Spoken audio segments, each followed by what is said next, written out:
La tensión ha alcanzado niveles explosivos y el mundo es testigo de un peligroso juego de ajedrez geopolítico donde cada movimiento puede desencadenar consecuencias irreversibles. Mientras Occidente se prepara para asestar un golpe aplastante a Moscú, el más duro desde el inicio del conflicto, las señales de que la paciencia se está acabando son inequívocas. Y en el centro de esta tormenta hay un hombre cuyo descontento podría redefinir el curso de la guerra. Donald Trump no oculta su furia. La Casa Blanca confirma que el expresidente, conocido por su postura implacable, reaccionó con dureza ante los últimos ataques masivos de Rusia contra Ucrania. Como si la indignación no fuera suficiente, prometió represalias, aunque aún no ha revelado contra quién. Pero no hay sorpresa en esto, esta guerra ha durado demasiado tiempo y los golpes continúan sin tregua.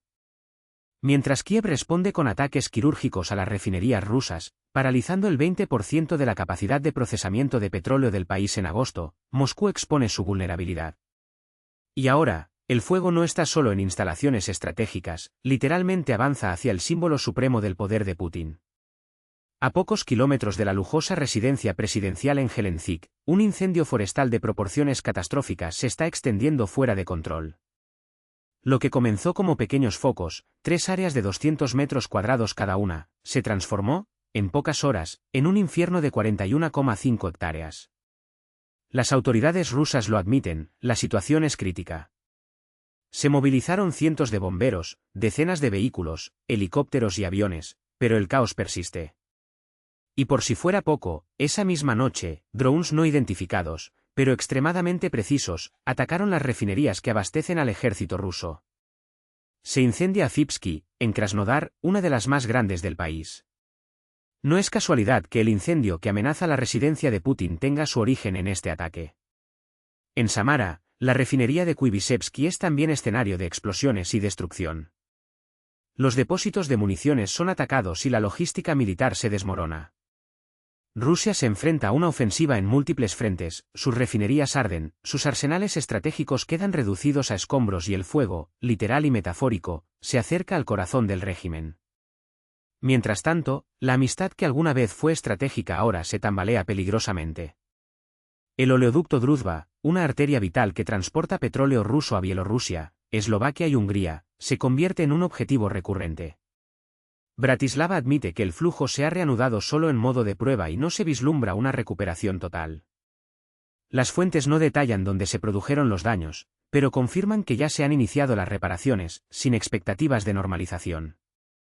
Para disimular el fracaso, Moscú desvía petróleo a los puertos de Primorsk y Novorossiysk, pero esto es solo un paliativo. El silencio oficial es ensordecedor, ni el Kremlin ni Transneft comentan el impacto en las exportaciones.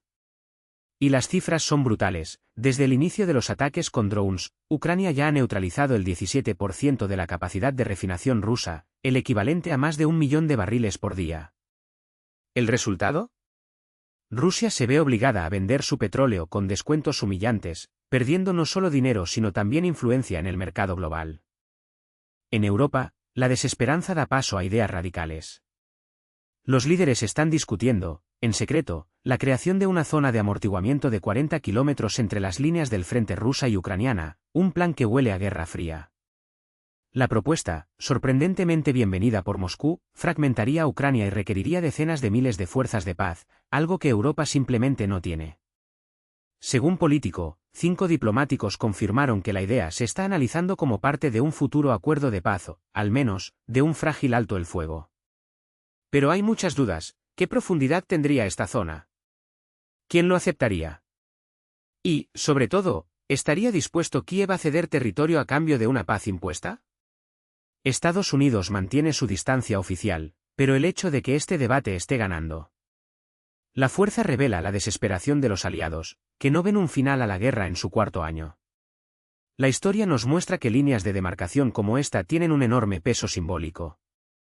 Los diplomáticos europeos no la comparan con la frontera militarizada entre las Coreas, técnicamente todavía en guerra, sino más bien con la división de Alemania durante la Guerra Fría. Y Moscú, lejos de dar marcha atrás, reafirmó su postura con un inusual ataque al centro de Kiev, que se cobró más de 20 vidas e incluso dañó instalaciones de la Unión Europea. Jim Townsend, exfuncionario del Pentágono, fue tajante: si en Europa piensan que algunos observadores británicos y franceses van a contener al Kremlin, están profundamente equivocados. Estas no son palabras que flotan en el viento. La OTAN ya está tomando medidas para reunir una fuerza de 300.000 soldados, lista para proteger el flanco oriental de un posible avance ruso. Dos diplomáticos revelaron que cualquier misión de mantenimiento de la paz tendría un doble propósito: patrullar la zona desmilitarizada y, al mismo tiempo, entrenar a las tropas ucranianas. ¿La paradoja? Esta misma zona, en lugar de proteger, podría dejar a las ciudades ucranianas expuestas a una segunda ofensiva. La prisa es comprensible. Europa teme que Trump cambie de rumbo en cualquier momento, mientras mantiene presión sobre Putin, intenta construir un marco de garantías que evite lo peor. Pero hay otro frente que pocos notan: en Estados Unidos, una ola de deportaciones masivas está afectando a los inmigrantes rusos. En tan solo un día, al menos 30 ciudadanos fueron expulsados del país, una cifra que podría llegar a 60, según la organización Russian America for Democracy Indrasche. No se sabe exactamente cuántos eran figuras políticas, pero la mayoría parecen ser personas que solicitaron asilo.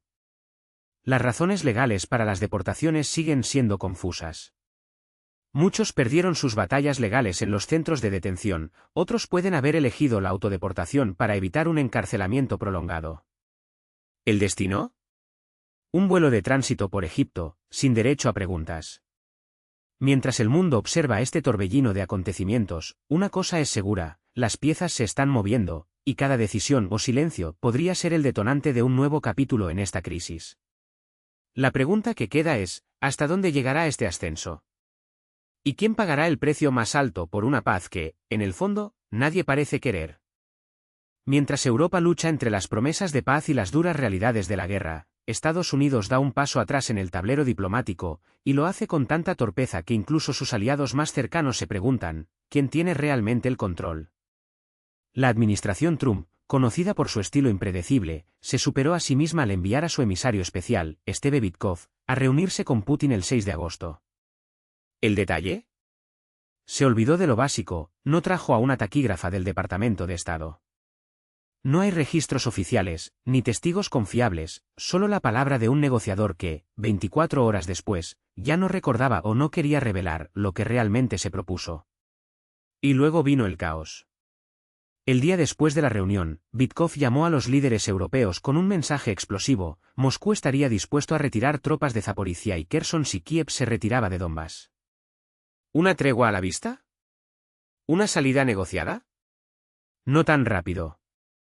Al día siguiente, la versión cambió radicalmente: Putin nunca hizo tal propuesta. Una vez más, el mundo fue testigo de la misma farsa: Rusia no cedió ni un centímetro, la guerra continúa y la diplomacia estadounidense, en lugar de liderar, se hundió en contradicciones que solo sirven a un propósito: darle a Moscú más tiempo, más espacio y más excusas para maniobrar. ¿El costo de este fiasco? Inconmensurable. Según Reuters, ese fue el momento crítico en el que se discutieron escenarios concretos para un armisticio.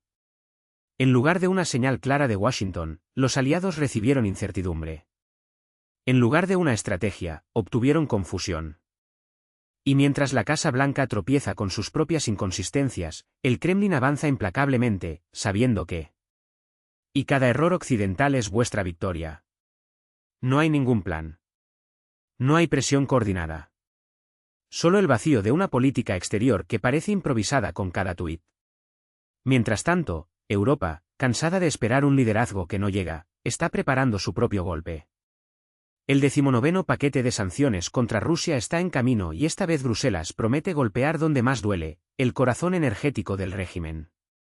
Kaja Kallas, jefa de la diplomacia europea, no oculta sus intenciones: sanciones secundarias al estilo estadounidense, restricciones financieras que estrangulan el acceso al capital, sobre todo, un ataque directo al sector que mantiene en funcionamiento la maquinaria de guerra de Putin.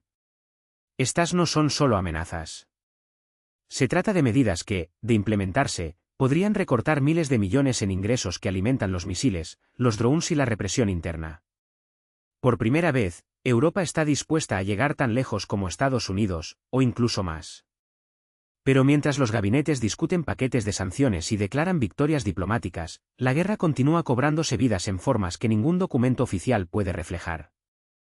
El desastre del F-16 en Radom, Polonia, es otro recordatorio brutal de que en tiempos de conflicto, incluso los cielos se convierten en un campo minado. Un piloto muerto. Un sueño interrumpido. Una exhibición que se suponía celebraría el poder y la precisión se convirtió en tragedia en cuestión de segundos. No es la primera vez.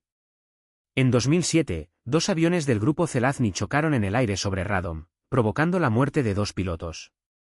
En 2009, un Sub-27 bielorruso se estrelló cerca de la ciudad y se perdieron otras 2 vidas.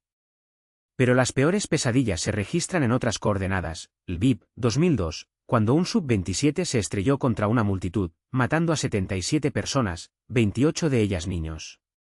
Ramstein, 1988, donde 3 aviones italianos chocaron en pleno vuelo, dejando 70 muertos y cientos de heridos. La lista es larga y sangrienta. Farnborough, Sacramento, Turín, Hungría, Zaragoza, Australia.